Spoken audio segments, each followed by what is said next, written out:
সাপের কামড়ে মৃত্যুর কোলে ঢলে পড়া ভাইকে বাঁচাতে মুখে একের পর এক চর মারছেন এক বড় ভাই। শুনে হিংস্র বা নির্মম মনে হলেও এই চরের পেছনে লুকিয়ে ছিল এক ভাইয়ের নিঃশ্বাসের লড়াই আর অলৌকিক ভালোবাসা। ডাক্তার স্পষ্ট জানিয়ে দেন, যেভাবেই হোক ভাইকে জাগিয়ে রাখুন, ঘুমিয়ে পড়লে আর বাঁচানো যাবে না। আর চিকিৎসকের সেই কথা অক্ষরে অক্ষরে পালন করতে 1 ঘন্টায় নিস্তেজ ছোট ভাইকে প্রায় 150টি চর মারলেন বড় ভাই।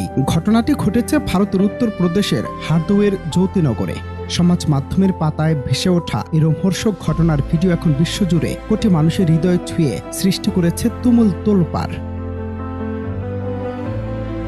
ঘটনার সূত্রপাত জমিতে জল দেওয়ার সময়। 21 বছর বয়সী তরুণ অরুণ যখন দাদা আকাশের জমিতে ফসলে জল দিচ্ছিলেন, ঠিক তখনই এক বিষধর সাপ কামড় বসায় অরুণের পায়ে। মুহূর্তের মধ্যে বিষ ছড়াতে শুরু করলে নিস্তেজ হয়ে পড়েন তরুণ। কোনো কিছু না ভেবেই দ্রুত ভাইকে নিয়ে হাসপাতালের উদ্দেশ্যে ছুটে আসেন দাদা আকাশ। সৌভাগ্যক্রমে রাস্তায় এক হাসপাতাল কর্মীর দেখা মেলায় তার বাইকে করে দ্রুত হাসপাতালে পৌঁছান তারা। কিন্তু বিষ ততক্ষণে অরুণের স্নায়ুতন্ত্র বা নার্ভাস সিস্টেমে থাবা বসিয়ে দিয়েছে। অরুণ ঢলে পড়েছিল মৃত্যুর কোলে। ঠিক তখনই চিকিৎসক নির্দেশ দেন, মৃত্যুর হাত থেকে বাঁচাতে হলে যে কোনো মূল্যে অরুণকে জাগিয়ে রাখতে হবে।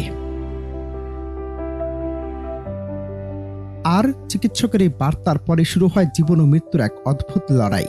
অরুণ চোখ বন্ধ করে ঝিমিয়ে পড়লে তার মুখে সজোরে থাপ্পড় বসিয়ে দিচ্ছিলেন আকাশ। অরুণ চোখ মেললে থামছেন, আবার নিস্তেজ হলে একের পর এক চর মারছেন গাল ঘেঁষে। পাশে দাঁড়িয়ে নার্সরা যখন 15টি অ্যান্টিভেনম ইঞ্জেকশন দিচ্ছিলেন, ঠিক তখনই মৃত্যুর চোখ রাঙানিকে বুড়ো আঙুল দেখিয়ে অরুণকে প্রতিনিয়ত চর মেরে জাগিয়ে রেখেছিলেন দাদা। চিকিৎসকের পরামর্শ আর দাদার এই কঠোর অথচ মমতাময় চরের যৌথ প্রচেষ্টায় শেষ পর্যন্ত অলৌকিকভাবে বিষের হাত থেকে রক্ষা পান অরুণ।